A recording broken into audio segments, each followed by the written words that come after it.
Salam sejahtera sekali lagi. Nah, dalam topik ini macam kita akan belajar pula macam mana nak manage worksheet kalau kita ada banyak worksheet. Seperti mana yang kita belajar dalam kelas kan, kalau kita nak bergerak daripada January ke February, kita selalunya guna mouse dan kita klik sahaja. Klik ke dalam worksheet tu, kita masuk ke worksheet. Tapi kalau kita nak bergerak daripada worksheet 2 ke worksheet 3 menggunakan keyboard, kalau kita guna keyboard shortcut, saya letak di sini lah, keyboard shortcut.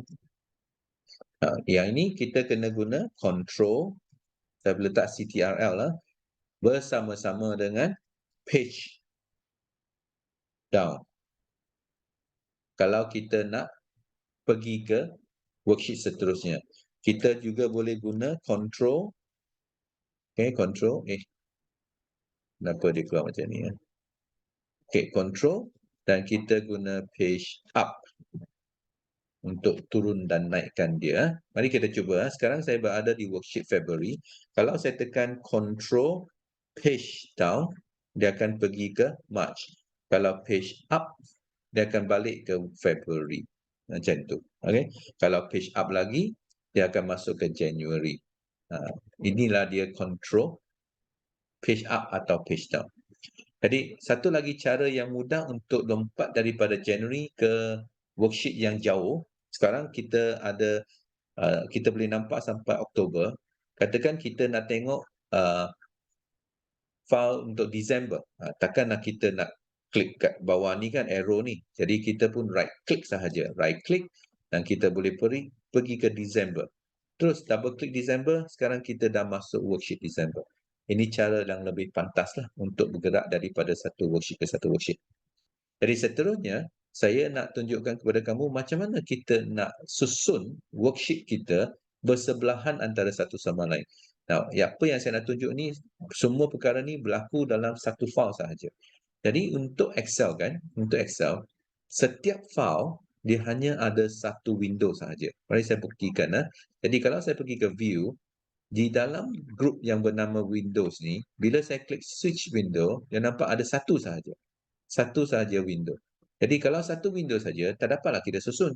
Macam mana kalau kita nak susun, kita kena ada dua, sekurang-kurangnya dua window untuk disusun.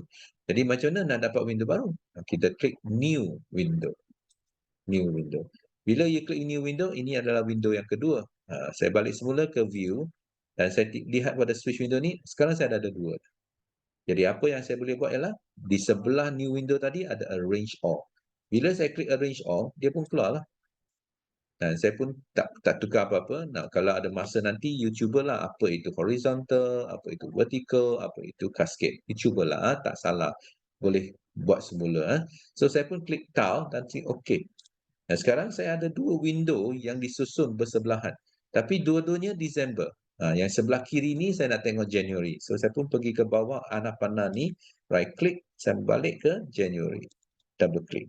Jadi sekarang saya dapat bandingkan dua worksheet lah, January dan December, di mana saya mudahlah kita buat kerja. Okay. Nah, pastikan kamu ingat ini ya. Sekarang saya ada satu file, tapi satu file tu ada dua window. Sekiranya saya tutup salah satu window ni, dia tak akan tanya, you nak save ke tidak? Jangan bimbang, semua perkara yang kamu telah tukar ataupun ubah suai dalam dokumen ni, dia masih ada. Dia tak akan hilang. Sehingga kamu pergi ke, ini adalah window yang terakhir, ini tinggal satu window saja. Kalau kamu tekan pangkah ni, X ni, dia akan tanya, you want to save ke tidak? Dia akan tanya macam tu. Alright? Dan last kali, apa yang saya nak tunjuk dalam exercise ni adalah, saya pergi ke worksheet 2014 database ni adalah macam mana nak kita freeze paint. Disebabkan data saya bermula pada baris pertama, paling atas sekali adalah baris pertama kan. Jadi apa yang perlu saya buat ialah saya pergi freeze paint, freeze top row. Bila saya turun ke bawah, nampak row nombor 1 dia tak berganjak.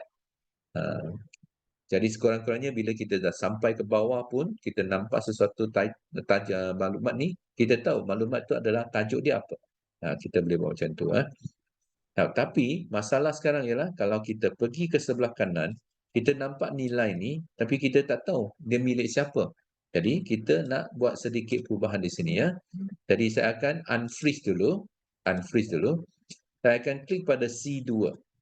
Nah, kalau saya klik kat C2, maksudnya setiap row dan column sebelum sel ini akan beku, freeze. Di mana dia tidak akan berganjak. Jadi column A, column B dia tak akan berganjak. Baris pertama tidak akan berganjak. So, saya pun pergi ke freeze pane. Sekarang kalau saya turun ke bawah, nampak row nombor 1 memang tak berganjak pun kan. Kalau saya pergi ke sebelah kanan, A dan B, dia tak bergerak.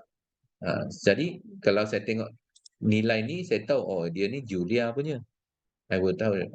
Kalau saya naik atas, saya klik kat sini, oh yang ini Frank punya. Saya tahulah macam tu. So, ini adalah freeze pane. Sekarang kalau saya hilangkan semua ni, undo. Satu lagi yang terakhir adalah split. Macam mana nak buat split? So, you boleh klik kat tengah-tengah skrin. Kat mana sahaja pun boleh. You tekan split. Dia akan nampak skrin kamu terbahagi kepada 4. Okay? Dia ada 2 di depan dan 2 di bawah. Okay? So, nampak tak bergerak? Jadi, dia ada scroll bar di sini, dia ada scroll bar di sini. Ini adalah sempadan 4 kawasan ni. So, atas ada satu set toolbar, bawah ada satu set toolbar, kiri ada satu set toolbar, scroll bar, dan kanan ada satu set scroll bar. Inilah dia apa yang masukkan split. Jadi contohnya saya klik ke atas ni, saya tolak dia ke sebelah, full name macam ni kan. So ada my first name, last name, then full name, lepas tu email kan. Now, kalau saya nak bandingkan baris 3 ni, Sean, dengan seseorang di bawah ni, katakan Esther. Saya nak tengok 2 baris ini. So saya warnakan dia kuning, dan sini saya Sean, saya warnakan dia kuning. Jadi saya boleh bandingkan dua-dua ni lah. Satu data di atas, satu data di bawah. So this is what you can do kalau you nak split screen kamu.